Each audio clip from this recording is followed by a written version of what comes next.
이 인물이 궁금했다. 제94회 느헤미야 15. 성재건에서 느헤미야가 얻은 것과 잃은 것. 느헤미야 6장 15절은 성경 역사가 52일 만인 엘룰월 25일에 끝남해라는 내용으로 시작합니다. 드디어 예루살렘 성벽 재건이 끝나는 것입니다. 그런데 중요한 것은 성벽 재건이 끝났다는 게 아니라 52일 만에 성벽 역사가 끝났다는 내용입니다. 이것을 통해 무엇을 알 수 있습니까? 느헤미야가 얼마나 서둘러서 모든 일을 추진했는지를 알 수 있습니다. 느헤미야는 바벨론에서 예루살렘으로 돌아오기까지 3개월 정도의 시간밖에 걸리지 않았고, 돌아온 지 3일 만에 예루살렘 성벽을 둘러보았고, 그날로부터 불과 52일 만에 예루살렘 성재건을 완성한 것입니다. 느헤미야가 이 역사를 자랑하고 싶을까요? 자랑하고 싶지 않을까요? 당연히 자랑하고 싶습니다. 사람의 생각으로 불가능하다고 여겨지는 일을 자신이 주도적으로 해냈으니 자신이 얼마나 뿌듯하고 대견하고 기특하겠습니까? 느헤미야는 자신이 이루어낸 일을 자랑하고 싶어서 미칠 지경입니다. 그 증거가 되는 내용이 느헤미야 6장 16절. 우리의 모든 대적과 주위에 있는 이방 족속들이 이를 듣고 다 두려워하여 크게 낙담하였으니 그들이 우리 하나님께서 이 역사를 이루신 것을 알미니라라는 내용입니다. 그들이 우리 하나님께서 이 역사를 이루신 것을 알미니라라고 표현한다고 해서 느헤미야가 하나님께 영광을 돌리고 하나님께 감사를 표하는 것이 아닙니다. 어떤 시상식에서 상을 받은 사람이 이 영광을 먼저 하나님께 돌려드린다는 형식적인 인사치레 정도입니다. 느헤미야의 이 말은 하나님이 아니면 도저히 이루지 못할 일을 나 느헤미야가 해냈고 내가 해낸 그 일을 보고 모든 대적과 이방 족속들이 나를 두려워하고 낙담하였다는 의미입니다. 지금 느헤미야는 자신의 수고와 공로와 업적을 자랑하고 있는 것입니다. 안팎으로 일어난 수많은 시련을 자기가 이겨내고 52일 만에 위협을 이루었다고 자랑하고 있는 것입니다.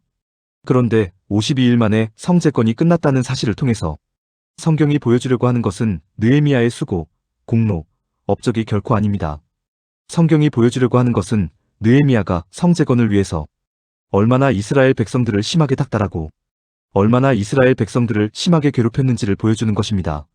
느헤미야가 오로지 성을 재건하고 수비하는 일에만 이스라엘 백성들이 매달릴 수 있도록 그들을 얼마나 비인격적으로 취급했는지를 보여주는 것입니다. 그렇게 했기 때문에 불과 52일 만에 공사가 끝날 수 있었다고 성경은 말해주는 것입니다. 더군다나 성이 완성된 게 히브리력으로 엘룰월입니다. 엘룰월은 태양력으로 8월과 9월에 해당합니다. 그러니까 이스라엘 백성들은 한여름의 폭염 속에 무방비로 노출된 채 집에도 가지 못하고 옷도 갈아입지 못하고 제대로 보상도 받지 못하면서 극심한 노동에 시달렸던 것입니다. 그렇게 했으니 공사가 52일 만에 끝날 수 있었다고 성경은 말하는 것입니다. 그렇습니다. 느헤미야는 52일 만에 성을 재건하는 역사가 끝났다고 자랑하고 있지만 정작 성경은 느헤미야가 자신의 유익과 이익을 위해서 자신의 목표를 하루라도 빨리 달성하기 위해서 이스라엘 백성들을 마치 노예처럼 마치 짐승처럼 취급했다고 하며 느헤미야의 죄적 성품을 드러내고 보여주는 것입니다. 52일 속에 담긴 느헤미야의 의도와 성경의 의도가 완전히 다르다는 것을 우리가 이해해야 합니다. 계속해서 이어지는 느헤미야 6장 17절로 19절 내용도 느헤미야가 말하고자 하는 의도와 성경이 말하고자 하는 의도가 다릅니다. 이전 영상에서 느헤미야는 성을 건축하는 과정에서 온갖 내우외환에 시달렸다고 스스로 말을 했습니다. 느헤미야가 그렇게 말한 이유는 그래야 자신이 더 돋보일 수 있기 때문입니다. 그래야 자신이 성을 완성했을 때 그 공로가 더 위대한 업적으로 보일 수 있기 때문입니다. 느헤미야 6장 17절로 19절의 내용도 그 연장선 위에 있습니다. 이 내용은 유다의 귀족들과 도비야가 수시로 왕래했다는 내용입니다. 도비야 자신도 유다 귀족의 딸과 결혼했고 도비야의 아들 또한 유다 귀족의 딸과 결혼함으로써 도비야와 동맹을 맺은 유다의 귀족들이 많이 있었다는 내용입니다. 그렇게 혼인관계로 얽힌 그들이 서로 정보를 주고받음으로써 느헤미야를 위태롭게 한 경우가 많이 있었다는 내용입니다. 그런 위태로운 상황 속에서도 52일 만에 성벽 재건 공사를 무사히 마칠 수 있었다고 느헤미야는 자랑하는 것입니다. 그런데 성경이 전하고자 하는 의도는 느헤미야의 의도와는 완전히 다릅니다. 이 내용을 통해 성경은 이스라엘 백성들의 민심이 이제는 느헤미야로부터 완전히 떠났다는 것을 보여주는 것입니다. 유다 귀족들도 마음이 떠났는데 일반 백성들의 마음이 돌아선 것은 너무나 당연하다는 것입니다. 처음에 이스라엘 백성들은 예루살렘 성을 건축하여 다시 수치를 당하지 말자라고 외치는 느헤미야의 말을 순수하게 받아들였습니다. 느헤미야 같은 인물이라면 이스라엘을 회복해서 모든 백성이 잘 살아갈 수 있는 기초를 마련해 주리라고 기대했습니다. 그런데 시간이 흐르면서 느헤미야에 대한 순수한 믿음이 조금씩 사라져가고 느헤미야에 대한 기대가 조금씩 우려로 바뀌게 됩니다. 집에도 못 가게 하고 보상도 제대로 해주지 않고 현실성 없는 정책, 생색만 내는 정책을 일삼으며 자신들을 볶아대는 느헤미야에 대해 반감이 퍼져나갑니다. 한여름의 무더위도 아랑곳하지 않고 자신들을 극심한 노동 속으로 내몰며 52일 만에 공사를 끝낸 느헤미야의 무지막지함에 이스라엘 백성들은 치를 떨기 시작합니다. 이스라엘 백성들의 민심이 느헤미야로부터 완전히 돌아선 것입니다. 결과적으로 52일 만에 성이 완성되는 역사를 이루었지만 느헤미야는 사람을 잃었습니다. 아닥사스다 왕에게 자신의 능력을 입증해 보였는지는 모르지만 느헤미야는 이스라엘 백성들로부터 신뢰를 잃었습니다. 자신이 다스릴 지역을 견고히 했는지는 모르지만 자신이 다스릴 백성을 잃어버린 결과가 되었습니다. 느헤미야 6장 17절로 19절을 통해 성경이 보여주려는 게 바로 이것입니다. 모든 백성의 마음이 느헤미야로부터 완전히 돌아섰다는 것입니다. 계속해서 이어지는 느헤미야 7장 1절로 4절 내용도 느헤미야의 관점과 성경의 관점이 서로 다릅니다. 성벽이 건축됨에 문짝을 달고 문지기와 노래하는 자들과 레위 사람들을 세운 후에 내 아우 하나니와 영문의 관원 하나냐가 함께 예루살렘을 다스리게 하였는데 하나냐는 충성스러운 사람이요 하나님을 경외함이 무리 중에서 뛰어난 자라. 내가 그들에게 이르기를 해가 높이 뜨기 전에는 예루살렘 성문을 열지 말고 아직 파수할 때에 곧 문을 닫고 빗장을 치르며 또 예루살렘 주민이 각각 자기가 지키는 곳에서 파수하되 자기 집 맞은편을 지키게 하라 하였노니 그 성읍은 광대하고 그 주민은 적으며 가옥은 미처 건축하지 못하였음이니라라고 기록하고 있습니다. 성벽에 문짝을 달게 됨으로써 성 건축이 드디어 끝이 났습니다. 이제는 성을 보호하고 관리하고 책임질 수 있는 사람들을 필요로 합니다. 그런데 느헤미야가 그 일을 어떤 사람들에게 맡기고 있습니까? 느헤미야는 그 일을 문지기와 노래하는 자들과 레위 사람들에게 맡깁니다. 그리고 자신의 아우 하나니와 충성스러운 관원 하나냐를 시켜서 그들을 다스리게 합니다. 왜 느헤미야가 자신의 아우와 자신의 최고 측근과 문지기와 노래하는 자들과 레위 사람들에게 이 일을 맡깁니까?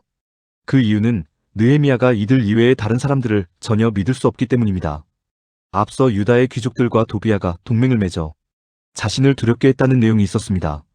또 스마야가 산발락과 내통해서 느헤미야를 죽이기 위해 성전 외소로 유인하려고 했던 일도 있었습니다. 이제 느헤미야의 눈에는 모든 사람이 다 적과 내통하는 사람들, 모든 사람이 다 믿을 수 없는 사람들로 보이는 것입니다. 이제 느헤미야의 눈에는 모든 사람이 언제든지 자신을 해칠 수 있는 대적자로 보이는 것입니다. 그러기에 그나마 자신이 믿을 수 있는 소수의 사람에게만 성을 맡기는 것입니다.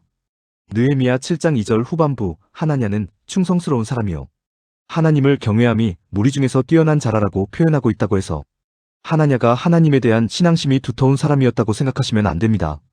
여쭈어 보겠습니다. 느헤미야의 시대에 특별히 신앙심이 두터운 사람이 존재할 수 있습니까? 없습니까? 존재할 수 없습니다. 모든 사람이 하나님을 떠난 죄인이기에 특별히 하나님에 대한 두터운 신앙심을 가진 사람이란 결코 있을 수가 없습니다. 여기서 충성스럽다는 표현은 하나님에 대한 충성이 아니라 느헤미야 자신에 대해서 하나냐가 충성스러웠다는 의미입니다.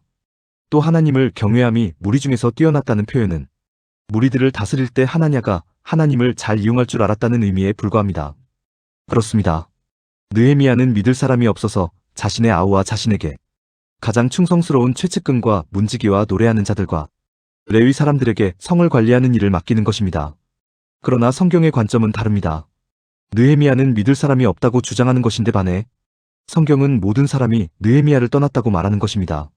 조금 전 느헤미야는 52일 만에 성을 완성하는 역사를 이루었지만 결국 사람들을 잃어버렸다고 말씀드렸습니다. 모든 백성의 마음이 느헤미야로부터 완전히 돌아섰다고 말씀드렸습니다. 결국 성경은 느헤미야가 백성들로부터 신뢰를 잃었기 때문에 느헤미야가 할 수 없이 성을 관리하는 일을 몇몇 소수의 사람에게 맡길 수밖에 없었다고 말하고 있는 것입니다. 또 하나 성경이 말하고자 하는 것은 느헤미야가 문지기와 노래하는 자들과 레위 사람들을 성 관리하는 일에 동원하고 있다는 사실입니다. 여쭈어 보겠습니다. 문지기와 노래하는 자들과 레위 사람들은 원래 어디에 있어야 하는 사람들입니까? 이들은 원래 성전에 있어야 하는 사람들입니다. 성이 아니라 성전에 있어야 하는 사람들입니다. 즉 성전에서 봉사의 역할을 해야 하는 사람들을 느헤미야가 성을 관리하는 일에 차출했다고 성경은 이야기하는 것입니다. 이것이 무엇을 의미합니까? 지금 느헤미야에게는 성전보다 성이 훨씬 더 중요하다는 의미입니다. 하나님이 거하신다는 하나님의 집 성전보다 자신이 재건한 성이 훨씬 더 소중하고 훨씬 더 가치 있다고 느헤미야가 생각하고 있다는 것입니다. 느헤미야는 하나님이 예루살렘을 지키는 것이 아니라 사람이 예루살렘을 지킨다고 생각하고 있다는 것입니다. 그러기에 성전에 있어야 하는 사람들을 성 관리하는 일에 차출했다고 성경은 이야기하고 있는 것입니다. 느헤미야의 관점과 성경의 관점이 얼마나 다른지 이해하셔야 합니다. 느헤미야는 자서전 형태의 회고록이라고 했습니다. 이런 회고록을 성경에 포함한 하나님의 의도는 사람들로 하여금 느헤미야가 기록한 글의 행간을 읽으며 죄인의 실체를 깨닫도록 하기 위해서입니다. 죄인이 얼마나 간사하고 교활한 존재인지 깨닫도록 하기 위해서입니다. 그런데 그동안 우리는 행간을 읽는 것이 아니라 단순히 느헤미야의 글을 읽으며 성경의 의도와는 무관하게 느헤미야를 위인으로 취급했고 느헤미야를 영웅으로 받들었습니다. 이런 오류를 범하게 됨으로써 신약에서 왜 예수 그리스도가 오실 수밖에 없었는지 그 인과관계를 변변히 설명조차 못했습니다. 성경은 모두 66권으로 이루어져 있지만 각 권은 별도의 독립된 책이 아니라 서로 인과관계를 형성하면서 하나님으로 인한 사람의 행복이라는 기독교의 주제를 끌어내고 있다는 사실을 항상 기억해 주시기를 부탁드립니다. 오늘 내용에 공감이 되었다면 구독과 좋아요, 알림 설정 부탁드립니다. 하나님의 말씀을 바르게 전하는 데 큰 도움이 될 것입니다. 평등하고 공정하며 정의롭고 행복한 세상을 이루는 데 큰 도움이 될 것입니다.